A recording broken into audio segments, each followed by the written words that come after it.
Good evening, everybody, and welcome to our AJA Wednesday night Zoom. It's great to see so many of you live with us on Zoom. To those watching live on Facebook, those listening in on J-Air tomorrow, and those who are watching the YouTube recording. We have a fantastic evening planned for you this evening with Melody Korman, the Executive Director of the Israel Space Forum. The topic tonight is From Tel Aviv to the Moon, Inside Israel's Space Revolution. A very exciting topic. Israel is at the forefront of space, and we are so excited that we can bring you something a little bit different to our usual advocacy and political training to talk more about these incredible revolutions that are happening in Israel and how Israel is driving innovation, international collaboration within Israel's space ecosystem. Melody, it's a pleasure to have you with us. Thank you very much.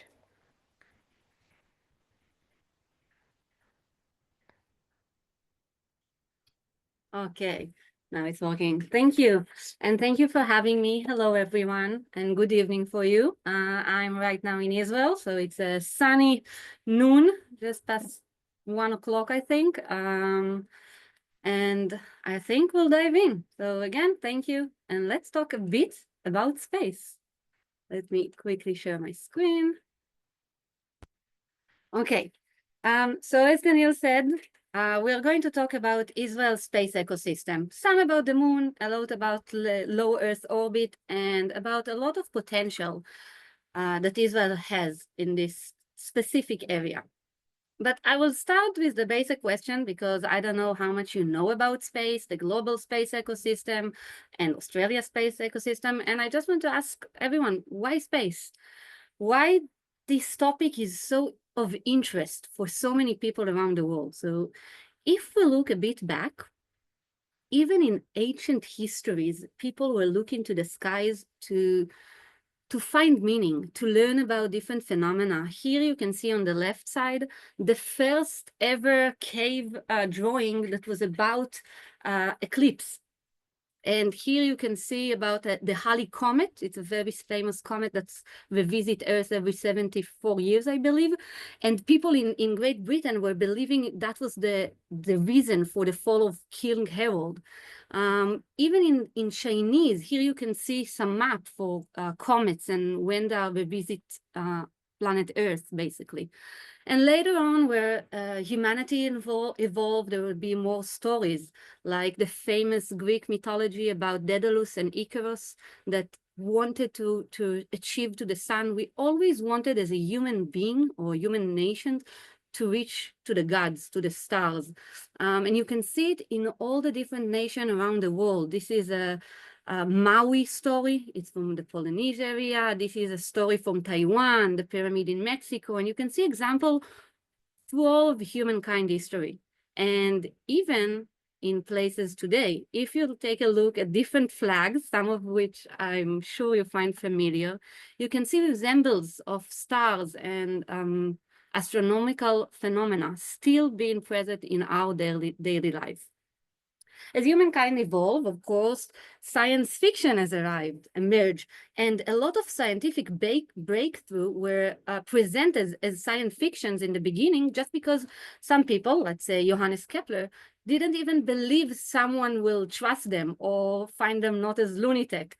So science fiction and art and humanity were always part of the space exploration for us. One of the biggest stories, I think, that was around the 18 and 1900 was about whether there is life on Mars. The origin for that is that when telescopes were finally getting a bit improved, a person, I forgot the name at the moment, but it will come to me later, map the Martian lands and try to draw the different water canals or the watermarks that there were on that planet surrounding. Because of stupid translation mistake from French to English, they translated it as the word canal that resembles to something that were built by humankind or men, basically. And this what came to the original story of there are men on Mars, only because of he drawing some watermarks and mistake in translation. But that sparked the curiosity of so many people around the world. I hope you're familiar with the famous story of the broadcast of the War of the World. That was a big history in the United States, that Martians were invading Israel, in planet Earth in the US. The author that wrote Tarzan published a series of science fictions about the gods in Mars, and there's so many other examples.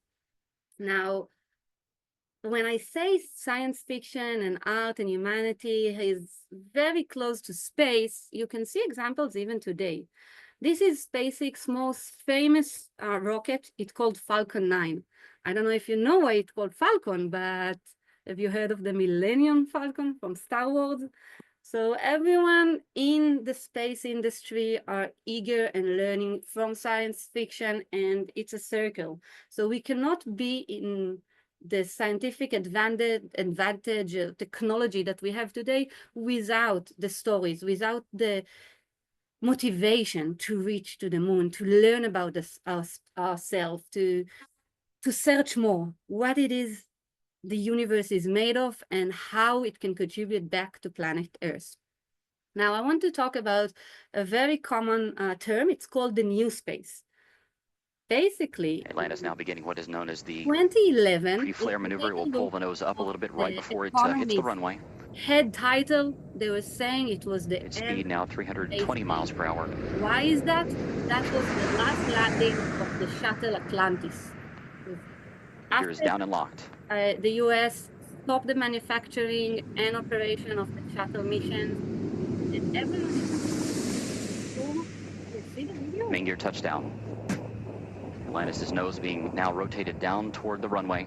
And more than 120 million miles. But anyway, it was marking the end of the space age. So why am I talking to you right now as if there is a huge space economy in Israel and we are continue to explore humankind? Because of a small company, and I don't know if it's only because of her, but it's definitely made significant impact, that called SpaceX. In 2015, they landed the first time the Falcon 9, the same rocket launcher that we saw earlier in the picture. They made it reusable, and here you can see how it landed. It was the first landing, the video that you are watching right now, how it landed precisely on the X, as they know very well. And something very interesting that you could see in the video is that a lot of young people, a lot of female, people of color from different ethnicity, everyone working at SpaceX. It used to be very domain for old white people. Now the space industry has evolved and it's including everyone. And the reason this video is so important, or what it marks it's so important, is that it reduced the cost for launching something, whether it's satellite or cargo to the International Space Station, I think already by 2 different scales. So the minute we reduced the cost to get into orbit, there are more satellites that can be launched. There are more technology that we can develop. And now recent predict that by 2020, the global space economy will be around $4 trillion. And that's a lot.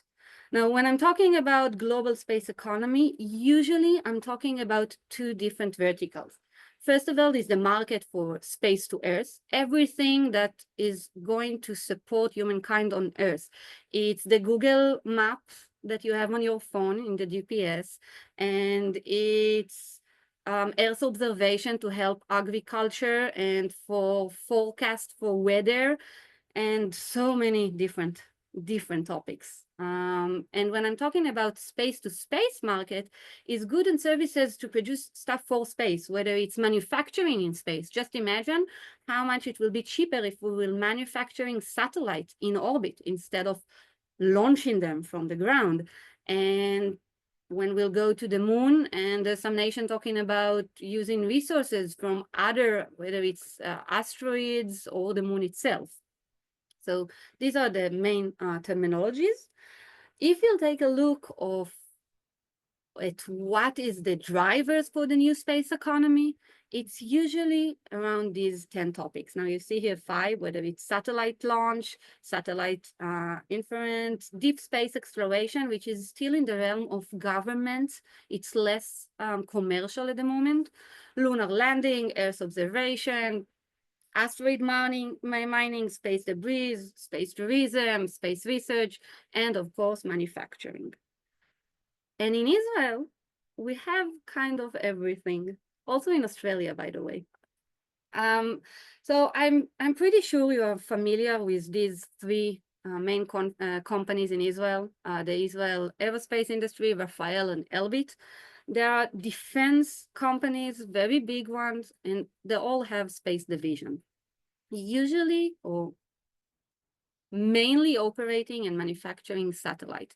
But it's not all of what Israel has to provide to the world, let's say it. We have some medium-sized companies like Astroscale, which is a part of a company that was originally based in Japan, but now has branches all around the world. Ramon Space, which is a company that doing chips for satellites and different aircraft. ISI that doing remote sensing, Spacecom. We also have small companies, startups like Moonshot and Orbit. We have accelerator like Creation Space, Astera that doing, again, Earth observation. And we also have a lot of startup that has dual use, whether it's Helios that started as a space company. They wanted to extract oxygen from the moon regoliths, that the dust on the moon. And during the process, they found, I'm trying to say it correctly, but basically they are now able to manufacturing not metal, but iron without any, or with very small emission of CO2 to the atmosphere. So now they are shifting their focus for Earth application. Brain Space that proven the ability to measure EEG on board the International Space Station. And now they are basically a data company. They are mapping minds for so many people. And based on that, they are creating models and they are able to support so many different sectors, not only in the space industry.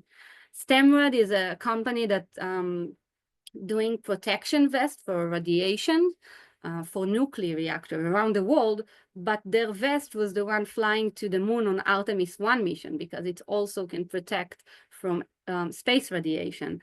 And there's so many examples. These are just a few of Israel's space companies or industry.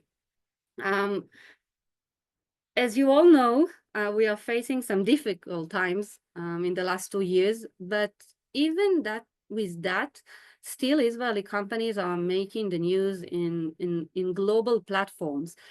Canada major company MDA just purchased Israeli small startup Satisfy. Ramon Space that I mentioned earlier is now going to provide a component for OneWeb constellation. GetSat was acquired by Thales, the French. So there's a lot of activity, and still the space tech in Israel is alive and important for the global space industry. If we'll put aside a bit the financial or economic side, when we talk about space, we always talk about inspiration, because inspiration is what motivates us to go further, and it's what enables different scientific explorations and activity. So I hope you're all familiar with the astronaut Ilan Ramon, who flew into Colombia on the mission STS-107. Unfortunately, he did not come back, but his widower, late Rona Ramon, established the Ramon Foundation that is now doing educational activities and different initiatives all across the country, and inspired the next generation of scientists and engineer and anyone who will be a space enthusiast that will come to the space industry eventually. And then we had the lunar lander Bereshit. Unfortunately, it was a hard landing, but still it inspired the light in so many people in Israel, and not only the young generation. It's important to know that the Bereshit effect was also affecting student university, people in the industry that saw the potential in space and how Israel can reach to the moon, which is something very, very, very difficult. In the last 3 months, I believe there were around 2 or 3 lunar attempts for landing by commercial companies in the US. Not all of them succeeded. So the lunar is still a mystery to us, or not a mystery, but it's still hard. And then in 2022, we had astronaut Eitan Stiba, who was the first Israeli on board the International Space Station. And this is important because Israel is not a part of the International Space Station, and it was the first time we had access to the station facilities to conduct research on microgravity, to inspire kids with a lesson from space and activity, and even to conduct artwork. His mission was involving so many private entities, organizations about education, the government, of course. It was a private-public mission. And if we're looking a bit to the future, and this is why it's only illustration, we're coming up with the Ultrasat telescope that is going to be built in IAI, and the scientific development is going to be by the Weizmann Institute, and it's going to be launched with NASA. So basically, it's Israel and NASA partnership, and it's something that we are very, very looking forward to it because it will enable state-of-the-art research for space exploration, which is amazing. But all of these, unlike the small companies or the big companies or the commercial that we saw earlier, these are all national endeavors that trying to push Israel to extend all the potential for the space industry. And now I want to present a bit about our work and what we are doing now in Israel's space industry in order to promote it or to expand it. So here in Rakia, our goal is to create a dynamic space ecosystem. And we are specifically saying ecosystem because it's not only the space industry. It's including the industry, but also the academia. Academia is so important, and in the industry cannot exist without it when we're talking about space. We want to promote art in space because, as I mentioned in the beginning, there could not be space exploration when there's no arts and humanities side inside it. And of course, we want to engage the general public. I'm sure all of you know that Velcro was an invention that was developed for the Apollo mission. So there's a lot of product that we are using here on Earth that were developed for the space ecosystem. Extreme environment usually push the boundaries of our technologies further, and that is what enabled generic invention to come back to Earth or for the benefit of mankind. But not a lot of people in the general public know it, and we want to make sure that all of them understand why we want to learn, why we want to conduct experiment in microgravity, why we want to learn the secret of the universe. And space is so vast. You have astronomy, and you have lunar and Mars, and you have satellite application, and so many other objectives and ideas that we can benefit from them. So we are focusing on different opportunities and different value we can bring. First of all is the general public, space for all. We have some exhibitions around Israel, and I don't know how many of you visited the Discovery Center you have in Adelaide, but in Israel, we don't have a space museum at the moment. So we are trying to support other organizations that have the area or space for space exhibitions. So we have exhibitions in Netanya and in Be'er Sheva, and we are working with different other entities to bring space to everyone, to the entire family. Second, we support Israeli artists with pushing the boundaries and thinking what they can do with space. This is an example of a space ring that was designed by a Shenkar alumni, a professor, sorry. And just think about it. This ring could never behave like that on Earth. So what is the concept of fashion design for space exploration, how materials will be different when in space in microgravity condition. This is another example and a quote I really like by Da Vinci, but this is we called it the impossible object. It was designed by two artists in Israel and was conducted on board the International Space Station in 2022. Basically, it's a sculpture that can exist only in microgravity condition because of what's happening to the water in microgravity condition.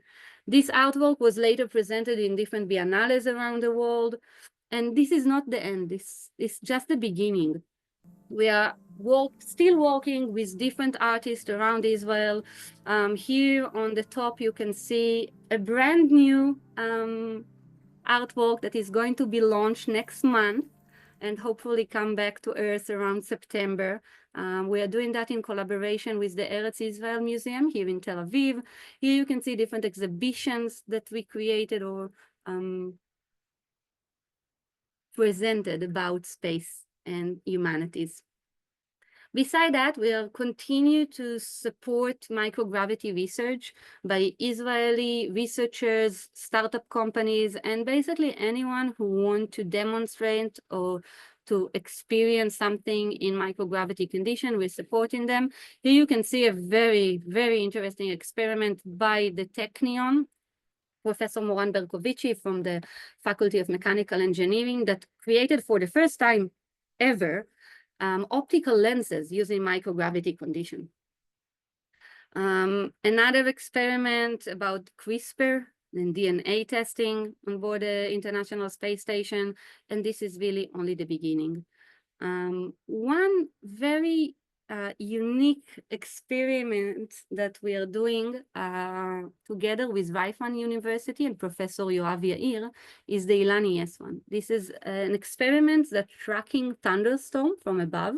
It was first conducted during the Columbia STS-107 mission, and later on AX-1, AX-2, AX-3, and next month it's going to be conducted by AX-4 astronauts that's going to the International Space Station. They're going to have an astronaut from Hungary and an astronaut from India that will most likely perform this experiment. And the unique about it, what I find very unique, is that we develop educational content that go hand with that experiment. So kids all around the world can track the same phenomena, the same time the astronaut tracking it from space, and their data actually support the scientific research. So we have kids all around the world supporting our researchers, which is fantastic. Another very important initiative we just established earlier this year is Space Campus IL. We realize there is a lot of organization in Israel that supporting space education for K-12, kindergarten to even high school, but no one is really supporting the academia, the student in the university, and these are the audience that we want to bring to the space industry. So now in the community, we have around 6 or 7 universities all across the country. We are supporting the student with opportunity, whether it's a mentorship program with leaders in the space industry or events and talks by astronauts and other leaders. And we are trying to close the gap between the industry and the academia. And last but not least, and this is the hat I'm talking about today, is Israel Space Forum. Together with all these amazing organizations that you can see the logo at the bottom of the slide, we decided to establish a forum to try and promote Israel space industry. We have almost all of the space companies in Israel joining us already, and we are trying to provide them with opportunity, whether it's Space Tech Report that we are starting to issue or presented it on global stages, to even hosting webinars and pitch events with investors and support the startup community in the space in Israel. But we're also trying to bring or advance international collaboration. We are working with different entities around the world, trying to find more opportunities for Israeli companies and to promote our spot in the global space ecosystem. Now I want to talk about one main opportunity that we had last year. The IAF is the International Astronautical Federation. It's an international organization that deals with many different organizations, whether it's companies, space agencies, museums, schools, university. Almost every company or entity that is involved in space can become a member. And every year we have amazing conference that is taking place in different locations around the world. Last October, it was in Milan. Sorry, Melody, do you want to just mute the... Hey, you cannot hear me? I'm sorry. I thought you Just could hear me. if you mute the video, we just can't hear you. Thank you. Okay, I'm sorry. So we were in Milan, and for the first time, we decided to organize an Israeli pavilion to present to the world different companies in Israel, different artwork about space, and to promote the space ecosystem. We gave the opportunity to companies to present their product, to engage with different people, because as I said, it's the most important international stage in the world, in the space ecosystem. We had different delegation. Oh, wait, I will shut up right now just so you can explore what I talked about humanities and space. We had a small two exhibitions in that pavilion where people can come and get inspiration. And I have to say that from all the delegation that came, we had leader of space agencies, we had astronauts, we had CEO of different companies. They all like that the best. So the Israeli pavilion was a huge success. It was the biggest delegation that we had ever had in this conference. More than 90 Israeli came with different 18 companies that were presenting over there. We were giving them the stage to present their product and to conduct meetings and to explore different ways for collaboration. We had more than 60 international delegation coming over. Again, astronaut, head of agencies, CEO of companies, and even just the general public that was exploring the exhibition area. It had tremendous effect on the industry, a lot of new collaboration established in that conference. And that was only the beginning. I don't know if you're aware, but this September, that conference or congress is coming to Australia. And this is why we are addressing you today. The International Astronautical Congress will be held in Sydney between September 29 and October 3rd this year, and it's going to be big. There are already confirmed more than 150 different companies and agencies that are going to present. They anticipate around between 8,000 and 10,000 participants. And they already announced that more than 400 presentations were approved and people are going to present in that conference. It's a major opportunity for Israel or the Israeli space ecosystem as we see it. And there's so many different opportunities in here. First of all, the opportunity to meet and create more business, sign more collaboration agreements between nation, companies, and Israel. Opportunity to collaborate also on education and on art. And last but not least, give the stage for our student.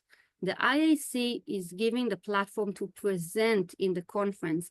And this is something that students are craving for. It's the first step for presenting, and we really want to support that.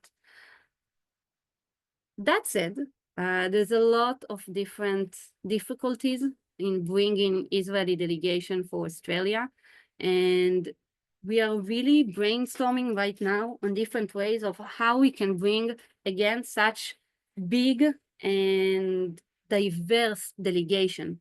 We want the Israeli Space Agency with us. We want students, we want educators, we want companies, we want commercial side and government side, because we believe this conference, and especially that it's now in Australia, because Australia's space industry is very developed and it's a lot to offer to Israel as well. We want to create that huge delegation. And this is our address to you. if you're willing, if you're able, if you can connect us, if you feel connected to the cause and what we are trying to do, we are looking for support, whether it's financial support, community agreement support, getting people to know about our cause, connect us, and bring more opportunities, whether it's for the entire ecosystem or one part of it, whether it's for students in academia or for art or for the commercial side. We want to create huge delegation and expand the collaboration between the Australia space ecosystem, Israeli space ecosystem, and for the even bigger international space ecosystem. So if you feel connected to that idea, please reach out to us. Yuval Priel from my team is the person in charge of that. You can reach her on either this email or on WhatsApp on that call. And I hope that we will see all of you in Sydney in September, because we will definitely going to be there. And that's it. Thank you so much, Melody. Before I cross over to Robert, maybe do you just want to expand, because people want to know about the public day for the IAC, because I understand some days are private, some days are public. So if you just want to run us through that, please. Sure. So basically, the International Astronautical Congress is 5 days long. Before of that, I don't know if you find it interesting, but there are workshops either for young professional. It's called the SGC. It's a 3-day workshop before, and there's also a United Nations workshop before that. The conference itself costs money, and the public day is on Friday. This is a day where everyone can enter for free, but keep that in mind. You want to purchase the free ticket ahead of time, because usually they are running out very quickly. So that's on Friday. Great, wonderful. Thank you so much, Melody. We'll have a Q&A session in a moment, but now we'll cross to our CEO, Robert Gregory. Thank you so much, Melody. We are looking forward to that this year. Just before I go give an update about next week, I just wanted to ask you a question that just to tie it in a bit to the political situation. So we can see that the Abraham Accords brought a lot of cooperation between countries. So I wanted to see, first of all, on the one hand, whether there's potential cooperation with Israel, with the UAE, with other countries like India, but also whether there are boycotts or negative things that are affecting the space industry. And then politically in Israel, is one government or another more supportive, or is there general consensus behind the space industry?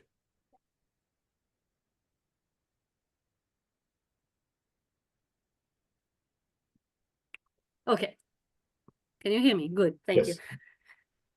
We can definitely feel the geopolitical situation right now in all the different sectors in the space industry, whether it's research, that academia people are struggling, and with commercial side as well.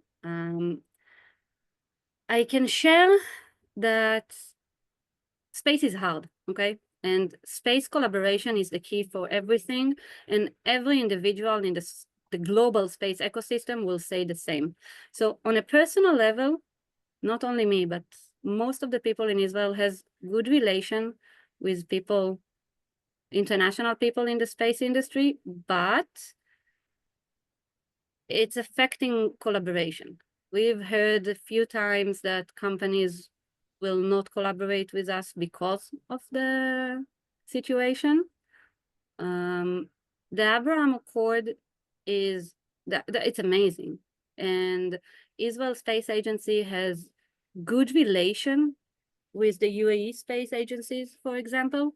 That I think that at the current situation, there's no initiative that can be public announced or move forward. I hope that answered that, and if not, I can dive a bit more.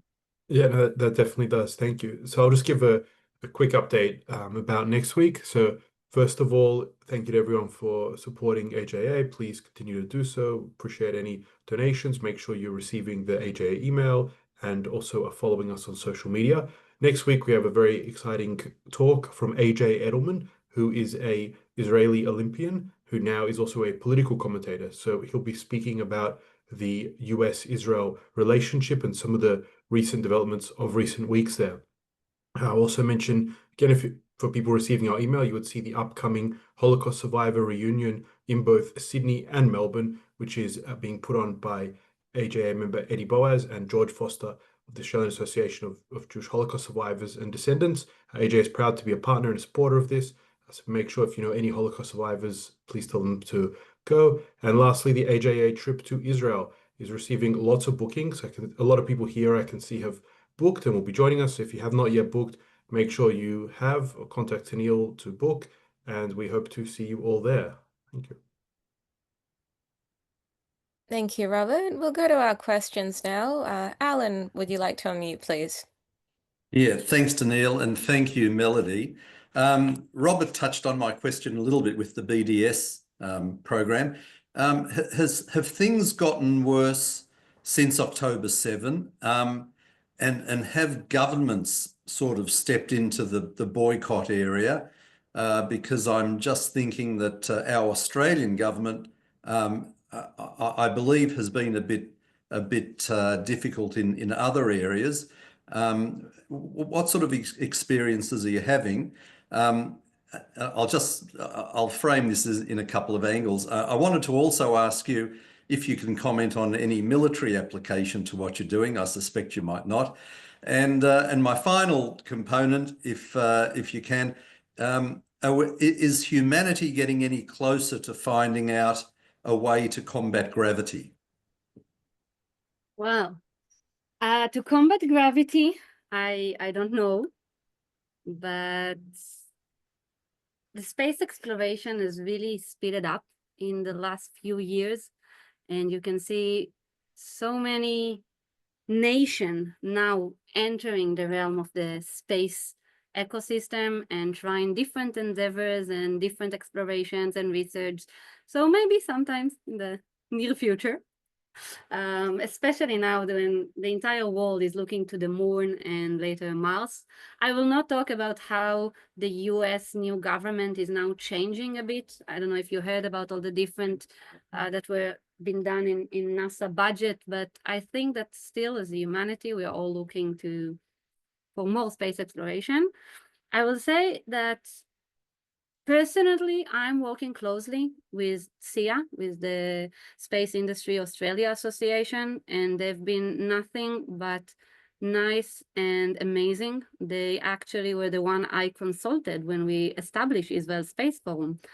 We learned a lot from them, and we are still continue the collaboration, and it's amazing. I know Israel Space Agency has good relation with the Australian Space Agency.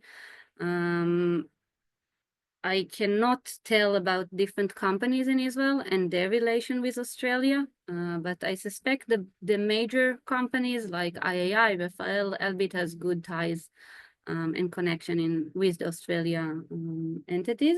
I will say that it does frighten a bit for the delegation that we're considering coming for Sydney. I don't know if you heard what happened to Kovi Rose yesterday in University of Sydney, where he was talking, and then a lot of students just stood up and turned their back to him. So that made it to Israeli news. And of course, a lot of people are now worried. And when we are trying to promote the delegation to come to Sydney and to present the wonderful activities and technologies that we have, people are worried, and we are trying to mitigate and lower the risk for them as well. Thank you, Melody. On, please unmute. Okay. So my question is, what would the scientific ramification be if Elon Musk was to move SpaceX into Israel? And would Israel be the first country to colonize Mars if Elon Musk was to do that? I like this question. First of all, I don't know. Okay, I'll be completely honest. I don't think anyone knows. But it gives me one fun fact to ask you guys. Do you know that Israel is the only country in the world that launches to the west and not to the east? This is how you can spot our satellite, basically. So all the countries, all the nations across the world are launching to the east to use the rotation of planet Earth to support the launch. And because on the Israel east side, we have not that friendly countries that we don't want anything fall on their side, Israel is launching to the west, to the ocean, to the Mediterranean Sea, basically.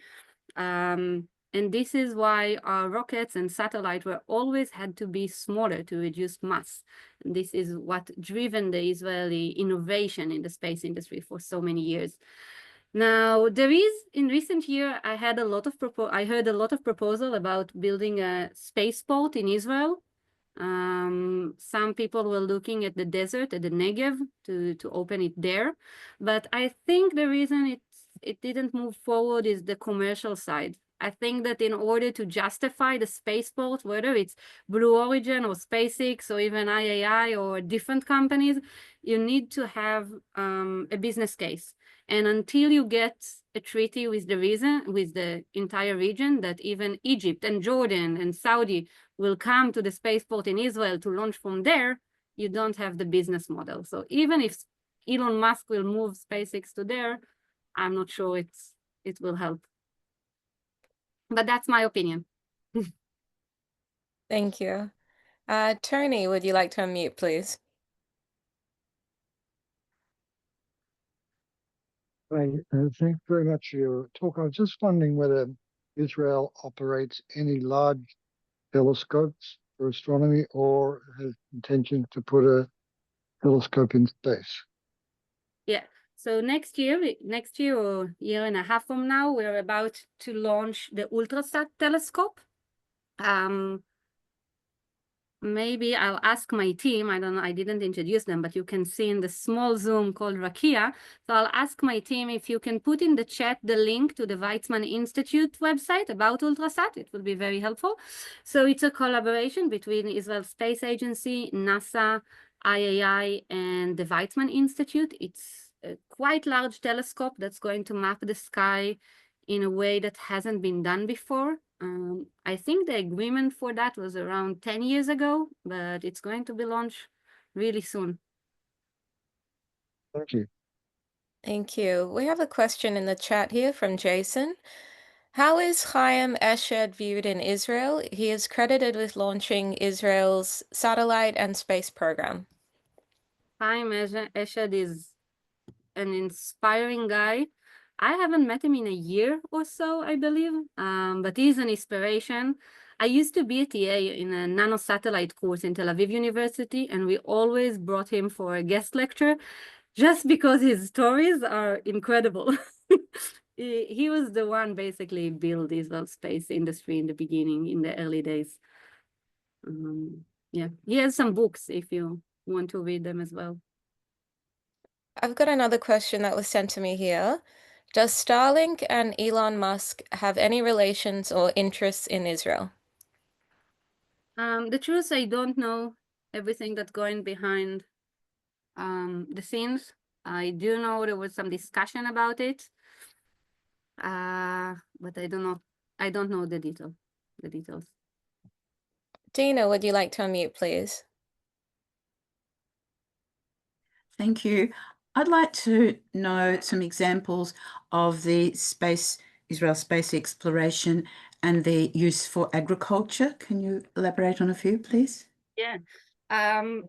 So I think the basic or the first example that will come to everyone's mind is remote sensing, using remote sensing to know what the state of the field and telling the farmers how to irrigate and handle the crops. So that's the first and basic initiative, and there are a few companies that are doing that in Israel. But second, and this is a different type of agriculture, there's a lot of research or a few startup companies that are now looking into developing opportunity for agriculture, either in microgravity or in different planets. I know in one of the universities in Israel, it's going to be a research about how to cultivate some plants on the lunar soil, on the regolith, There is a small company in Israel that's trying to take duckweed. It's the smallest plant on earth, and it's using a lot for experiments. And they're trying to cultivate that for microgravity condition to see if it grow over there, because it can be a superfood for astronauts. There is a company called Aleph Farms. They are doing cultivated meat, and they already demonstrate that they can kind of 3D printed a steak on board the International Space Station that is from cultivated meat. So it's not really agriculture, but it is agriculture if we'll think about it. So there are a few examples. I think it's more easier for the remote sensing to exist in Israel, first because there is the need, not the same need as the US, where you have these vast fields that are so big. Israel is tiny, so our fields were not that big. And my parents are farmers, so I can say that with pride. But the other aspect of agriculture for microgravity condition or for lunar and Mars mission, it's more difficult because the center of this industry is not in Israel. At the moment, it's in the US, and sometimes for Israeli companies, it's very difficult to apply or call for proposal that conducted by NASA or ESA. This is why a lot of different, and this is a sad fact, but a lot of startups in Israel in the space ecosystem are registered in the US, not even in Israel. They want to get access, and Israel cannot give them access, unfortunately. Thank you. Thank you. I've got a question myself. I wanted to ask you if you could expand on the AI and space. We hear a lot about AI, and I actually recently I saw a study yesterday that said it was a scale about globally how we feel about AI, and it was your attitudes towards AI. Israel ranked quite positively that they welcome AI, whereas Australia was actually right at the bottom of the list that we're more nervous about AI. So I wanted to talk about what are the integrations of AI, especially once it comes to space and monitoring, and a little bit more about the monitoring applications of having satellites above Israel. I think the first thing to understand when we talked about AI is that AI and LLM in general, they are good with handling a large amount of data. They can scan it, they can analyze it, and this is something humankind or human brain cannot do at the moment. So I see a great potential of using AI in the space industry, whether it's taking all the data that we acquired with the different telescope and analyze it. Right now, the Euclides telescope of the European Space Agency, they are using AI to analyze all the new findings. And this is why in recent years, we can hear about more planets that were discovered, because we are using AI to map the sky, which is incredible. So when we're talking about large amount of data, AI can definitely benefit space exploration. Another field that AI can be very, very good or support the space industry is medicine and space. There's a new company, it's called Leap. They are now integrating AI capabilities with remote medicine, both for space application, but also later, after the space application will be fully developed, we can transform it to Earth application, and how we can bring health support to remote area. Let's say in the Negev, I grew up in the Negev, the nearest hospital is usually 1 hour away. If you will have the ability to use AI to support people in the desert, in remote area, it can really change their life quality. And this is by using both satellite information or data or different AI capabilities. So definitely it's a good sign, or there's a huge potential for that. But as any technology, we need to, first of all, adapt regulation. I think as humankind, we are not really good at that. I was at South by Southwest a few months ago. I don't know if you're planning to go to the Sydney edition, but in Austin, they had a huge session just about how with smartphone and education, we kind of missed the train. And now people are addicted to screens. And with AI, we need to make sure right now that we have the right regulation, that people will not get addicted, and that it will be used for the greater good, or to support us instead of, I don't know, harm us. So there's a huge potential, but mainly when we're talking about large amount of data. Thank you, Melody. Alan, would you like to unmute, please? Yeah, thanks, Melody. I was just thinking back to your earlier slides, and there are a lot of Israeli companies that are involved in the space industry. Are they all self-supporting, or does the government contribute? I mean, the space industry would be a very expensive industry. So how does Israel sort of include all of that into what is already a difficult budget that you have to deal with? So first thing, we need to remember that space company, unlike other realm, space can include everyone, and space doesn't have to be the main product of the company. So there are companies that have the major product, and space is the spin-off of that product. So they can support the space exploration by their regular business. Second, Israel Space Agency every now and then establish a call for proposal for grants for either academia or for companies. And a lot of the space startups are getting grants from the Innovation Authority and from the Horizon Europe program. We are unable to apply for some of the call for proposal that they're having, and a lot of the grants are coming from there. Again, when I talk, and I talk quite regularly with the different companies, they all indicated that the major problem they have is funding. They would like to have more, they need more. But yeah, that's it. Thank you. Tony, would you please unmute? Sorry, once again, I'm just wondering, given that the Bereshit mission captured a lot of attention for our community throughout the world, whether Israel intends to go back to the moon, given that the Blue Ghost mission was quite successful in a 2-week visit to the moon. Has Israel the capacity to try again? So, sorry, Melody, would you also mind, just for our audience here, would you mind to explain what the mission was for those of us like me who might not have heard of it as well with the question? sure. The Bereshit mission is a lunar lander that was established by 3 individual people that applied for the Google X Prize competition.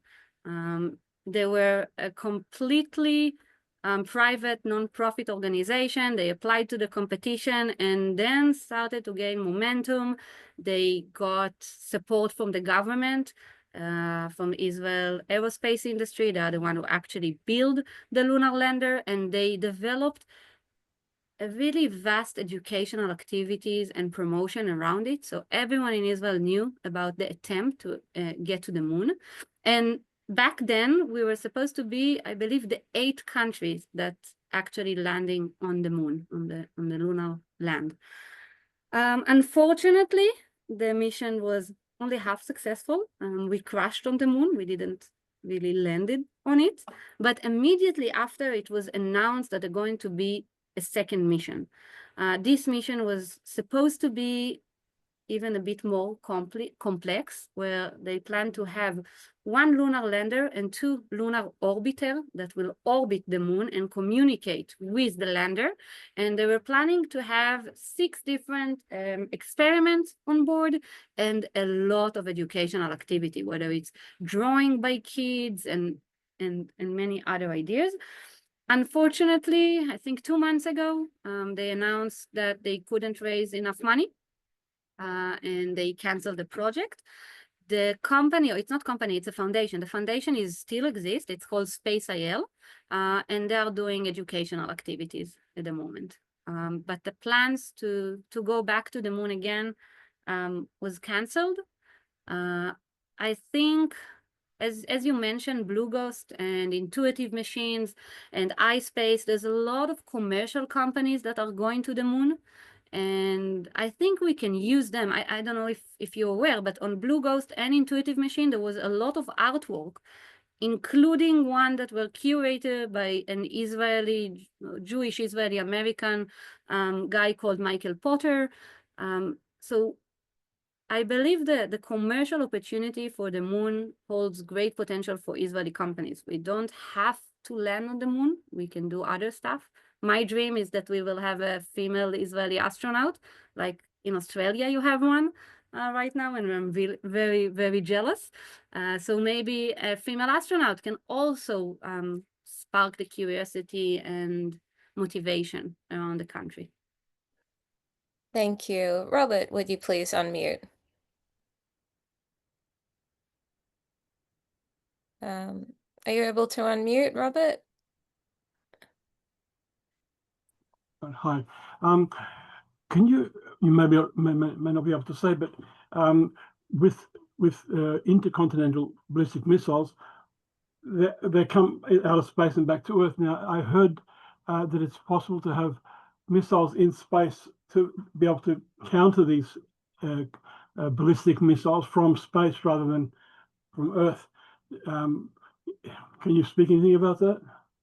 I honestly don't know, but if it's something that interests you, I would recommend maybe scheduling a talk with IAI, and specifically there's an amazing woman over there. Her name is Inbal Kreis. She is the chairwoman of Rakia Mission, actually, and she could talk a lot about that topic. So Tenil, I can connect you with her. She's amazing the lecturer. Thank you. Thank you. The final question one of our final questions is Israel planning to put a person on the moon?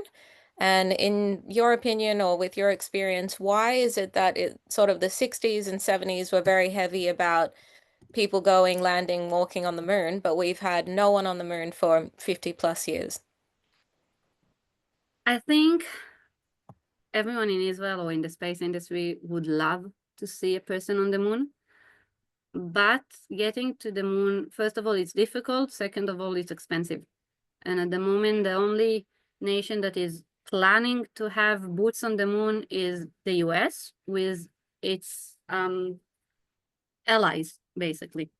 The Gateway was supposed to be the space station that will orbit the moon. They just canceled it, so I don't know if it will happen or not, but that was a collaboration between NASA and ESA and the Canadian Space Agency and Japan Space Agency. So the big nations are planning to go to the moon. Whether commercial companies will beat them to it, I don't know. But I think commercial opportunities is the key for Israel. If we'll have either SpaceX or other companies launching people to the moon, I would bet the price would a bit less than in other ways or traditional government ways. And that will hold the opportunity for Israel to launch astronauts to the moon. But in the moon, we need to find the objective, because it's not only for getting there. What are we want to gain from visiting the moon? Whether it's to test HELIOS experiment to extract oxygen, whether it's to do agriculture experiments, but we need to come with clear objective of why we want to send human to the moon. Because otherwise, going to low Earth orbit can provide a lot of research opportunity for Israeli. If we'll have another Israeli astronaut on board the International Space Station or any of the new commercial space station, it will be a game changer. It can conduct experiments from universities, from companies that might have more application for Israel needs at the moment than going to the moon. But of course, going to the moon is exploration. Why is it so hard? First of all, space is hard. And don't forget that we completely changed the technology than what we used in the 60s. So now we need to take the new technology and see how we transform it to lunar lander and minimize the risks. This is why we are first. There is a very famous phrase saying robots before boots. So before we are sending people to the moon, we will test it with lander. And I think because there is a price reduction, we can afford ourselves to try more, to launch a lander and it will fail, but quickly we will send another one. The two landers that Intuitive Machine launched, they're both tilted on the sideways, but the separation of time between each mission was nothing. Just imagine that building Bereshit was, I think, 5, 6 years, so many years, and now they built two lunar lander in nothing. So we can afford to build quicker, cheaper, try it, learn, because the only way you learn is by failing. If you afterward go to SpaceX, to the YouTube of SpaceX, you can find an amazing YouTube video called How Not to Land a Rocket Booster. It presents all of SpaceX failures. And it's amazing because this is how they learn how to land it eventually. We have to try and fail in order to learn, or to learn better. Melody, we are out of time for this evening, but it has been a fantastic, educational, and wonderful experience. And thank you so much for joining us tonight. I'd like to implore everybody, if you can support, if you know somebody, please get this message out, because we want to see Israel with the biggest, most fabulous delegation here in Sydney. We want our Israeli friends and family to feel safe and comfortable, and we want to show that Israel is strong and at the forefront of space exploration and technology. If you have any more, if you'd like to contact us, you can contact the Israel Space Forum, Melody Korman. You can contact Rakia, Rakia, and they're available online as well. Or you're welcome to email us at AJA and we can put you in contact. Melody Korman, I'd like to say thank you so much for joining us again. I'll remind everyone that this was recorded. It is available on YouTube, on our Facebook page, and will be on JAir tomorrow. So thank you so much for joining us, and we hope that we can support you. We hope that our followers will be able to support you, and most of all, we look forward to seeing you and the team in Sydney. Looking forward for that. Thank you so much for having me. It was great. Thank you. Good night. Good night.